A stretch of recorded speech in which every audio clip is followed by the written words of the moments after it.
आज आप सबके साथ बातचीत करने का विषय जो एससी, एसटी, ओबीसी के अधिकारों पर कांग्रेस और इंडी गठबंधन के द्वारा डाका डाला जा रहा है, उस विषय पर मुझे आप सबके माध्यम से अपने देशवासियों से कहना है कि जिस प्रकार से ओबीसी का आरक्षण छीन करके कर्नाटक के अंदर मुस्लिमों को देने का काम किया गया है, यह ओबीसी के अधिकारों में डाका डालने का प्रयास है। भारतीय जनता पार्टी सदा से सबका साथ सबका विकास की पक्षधर रही है। कांग्रेस का इतिहास सदैव तुष्टीकरण की घटिया और घिनौनी राजनीति से भरा रहा है। जिस प्रकार से कांग्रेसी प्रधानमंत्री श्री मनमोहन सिंह जी ने अपनी जो नेशनल काउंसिल की जो बैठक 9 दिसंबर 2006 को संपन्न हुई थी, उस बैठक में कहा था कि देश के संसाधनों पर पहला हक मुसलमानों का है। यह भारत के संविधान के विरुद्ध था। संविधान निर्माता बाबा साहब भीमराव अंबेडकर सहित संविधान सभा के सभी सदस्यों की भावनाओं के विपरीत था। कांग्रेस की यह जहरीली मानसिकता प्रारंभ काल से, मैं बाबा साहब जी का एक भाषण जो 27 अक्टूबर 1951 में उन्होंने कहा था कि पंडित जवाहरलाल नेहरू जी ने, वो प्रधानमंत्री के रूप में, कांग्रेस के अध्यक्ष के रूप में, उन्होंने कभी दलितों के हित की बात नहीं की। जब भी वह बात करते थे तो केवल मुसलमानों के हित की बात करते थे। देश का विभाजन भी हुआ, उसका दंश देश ने झेला और बड़े पैमाने पर नुकसान भी हुआ। और जो भारतीय जनता पार्टी की ओर से यह आरोप है कि देश के संसाधनों पर पहला हक मुसलमानों का है, यह प्रधानमंत्री के रूप में मनमोहन सिंह जी ने एक बार नहीं, दूसरी बार भी मुंबई की एक प्रेस कॉन्फ्रेंस में उन्होंने इस बात को दोहराया भी था कि इस देश के जो संसाधन है उस पर पहला हक मुसलमानों का है। कांग्रेस के ही द्वारा कर्नाटक के अंदर मंडल आयोग की सिफारिश जो आई थी, उस सिफारिश के अनुसार जिन मुस्लिम समाज के लोगों को उस सूची में शामिल नहीं किया गया था, उनको भी आरक्षण देने का फैसला कांग्रेस की कर्नाटक सरकार ने किया है। कर्नाटक के अंदर जो ओबीसी का आरक्षण छीन करके मुस्लिमों को देने की शुरुआत है, यह कर्नाटक मॉडल कांग्रेस और उनके युवराज श्री राहुल गांधी जी पूरे देश में लागू करने के लिए जो अपना घोषणा पत्र लेकर के आए, उस घोषणा पत्र से भी स्पष्टता है कि उनका लक्ष्य इस देश के अंदर जो ओबीसी है, एससी है, एसटी है, उसके अधिकारों पे डाका डालना और घुसपैठियों को, जिसे वह अपना वोट बैंक मानते हैं, उसको सौंप देना, इस खतरनाक सोच के खिलाफ आज मैं कहना चाहता हूं कि कांग्रेस जो अभी आईसीयू में पड़ी हुई है, श्री राहुल गांधी जी कहते हैं कि हम देश का एक्सरे कराएंगे और एक्सरे करा करके देश के जो भी संसाधन है, देश की जो संपत्ति है, देश की जो पूंजी है, उसे किसे सौंपेंगे। यहां हमारा ओबीसी हो, एससी हो, एसटी हो, उसके पास संसाधन नहीं है, बहुत उसकी सीमित शक्तियां हैं, बहुत सीमित साधन हैं, लेकिन कुछ ना कुछ है। लेकिन जो घुसपैठिए हैं उनके पास यहां पर कुछ नहीं है, और वह जिस प्रकार की साजिश कर रहे हैं, उस साजिश से ये पता चलता है कि कांग्रेस ओबीसी का जो हिस्सा है उसको छीन करके वो मुस्लिमों को देना चाहती है। एससी एसटी के अधिकारों को लूटना चाहती है, उस पर डाका डालना चाहती है।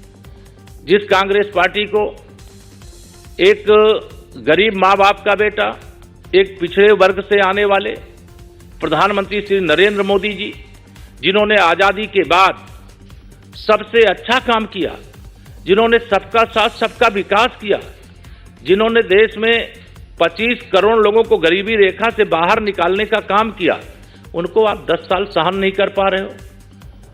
हजारों नहीं, मैं कहूं कि लाखों गालियां और अपमान भरे शब्दों का प्रयोग कांग्रेस के छोटे से लेकर के बड़े नेता तक मेरे प्रधानमंत्री श्री नरेंद्र मोदी जी के प्रति किया है। प्रधानमंत्री श्री नरेंद्र मोदी जी के प्रति अपमान भरे शब्द इसलिए प्रयोग किए जाते हैं क्योंकि वह ओबीसी वर्ग से आते हैं, वो एक गरीब माँ बाप के बेटे हैं। उन्होंने देश को एक अच्छा शासन देने का काम किया है, देश में 25 करोड़ से अधिक लोगों को गरीबी रेखा के बाहर निकालने का काम किया है, देश से भ्रष्टाचार को खत्म करने का काम किया है। इन्होंने अपना जो इस बार का घोषणा पत्र है, उस घोषणा पत्र में स्पष्ट कहा है कि इस देश में कांग्रेस के घोषणा पत्र के अनुसार अगर उन्हें अवसर मिलेगा तो वो बहुसंख्यकवाद को समाप्त करने का काम करेंगे। ये बहुसंख्यक कौन है इस देश में? बहुसंख्यक इस देश के अंदर अगर कोई है तो वो ओबीसी है, वो एससी है, वो एसटी है। ये बहुसंख्यकवाद, इसके विरोध की बात जो आप कर रहे हो, वह बहुसंख्यकवाद की शब्द की आड़ में आप पिछड़ों का, दलितों का, आदिवासियों का हक छीनना चाहते हो, या किसी भी कीमत पर बर्दाश्त नहीं किया जाएगा। कांग्रेस की इन्हीं साजिशों की सजा 70 साल तक जम्मू कश्मीर के लोगों ने भुगता। वहां जो भी सामाजिक न्याय के अंतर्गत उनको न्याय मिलना चाहिए, जो एससी एसटी ओबीसी को अधिकार मिलना चाहिए, उस अधिकार से वंचित रखने का पाप और काम किसी ने किया है तो वो कांग्रेस पार्टी ने किया है। कांग्रेस ने कहा है कि हम इस देश के अंदर जाति जनगणना कराएंगे, जाति जनगणना करके वो देश का एक्सरे करने का काम करेंगे। मैं कांग्रेस के नेताओं, इंडी गठबंधन के नेताओं और श्री राहुल गांधी जी ये कहना चाहता हूं, तुम एक्सरे कराने की बात कर रहे हो। इस देश का ओबीसी, एससी, एसटी तुम्हारे इस साजिश का एमआरआई कर रहा है। आपने जो इस देश के दलितों, पिछड़ों, आदिवासियों के साथ अन्याय किया है, उनके अधिकारों को लूटने का काम किया है, उसकी सजा आपको 2024 के ही लोकसभा चुनाव में मिलेगी।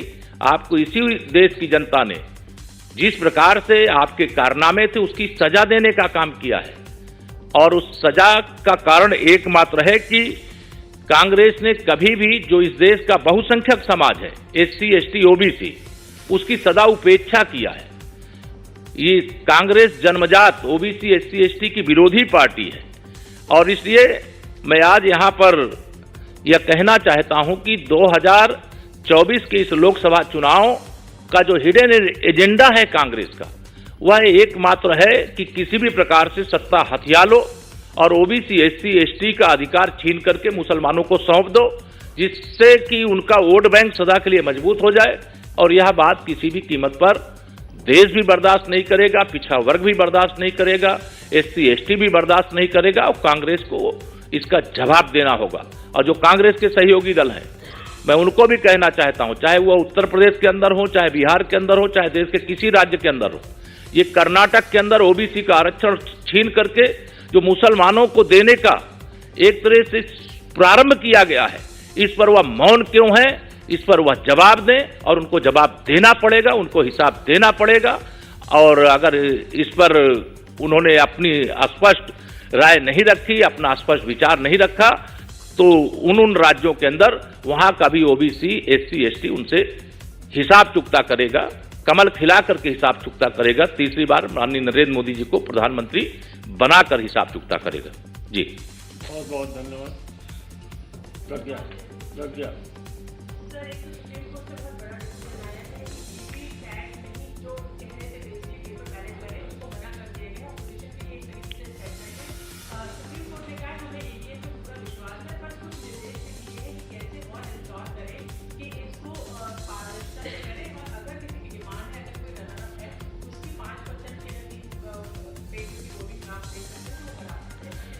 देखिए, देश की सर्वोच्च अदालत का फैसला है, सबको उसका सम्मान करना चाहिए।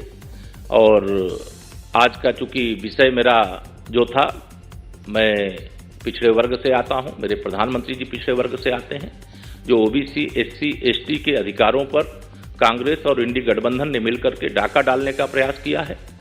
और जिस प्रकार से, चाहे वो रंगनाथ मिश्रा आयोग हो, चाहे सच्चर कमेटी की रिपोर्ट हो, या जिस प्रकार से जहर बोने का काम किया गया था, उस विषय को मैंने विशेष तौर से आप सबके साथ चर्चा करने के लिए आया हूं। और कोई संबंध में सवाल हो तो अच्छा रहेगा। बाकी देश की सर्वोच्च अदालत का जो फैसला है उसका स्वागत है, सबको उसका सम्मान करना चाहिए।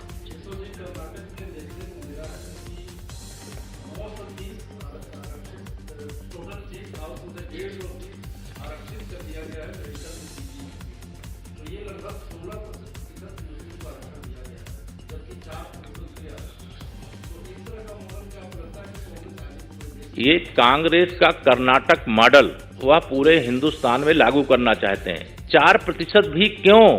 देश का संविधान धर्म के आधार पर आरक्षण देने के खिलाफ है। और धर्म के आधार पर आरक्षण देना और वोट बैंक को जुटाना, ये कांग्रेस का जो कुत्सित प्रयास है, जो जहरीला प्रयास है, और जो ओबीसी के, एससी, एसटी के पीठ में भी खंजर भोंकना और पेट में भी खंजर भोंकना, ये कांग्रेस का कारनामा है, काम है। इसका जनता हिसाब करेगी और इसका कांग्रेस को और उसके जितने भी साथी दल हैं उनको जवाब देना पड़ेगा। बहुत धन्यवाद।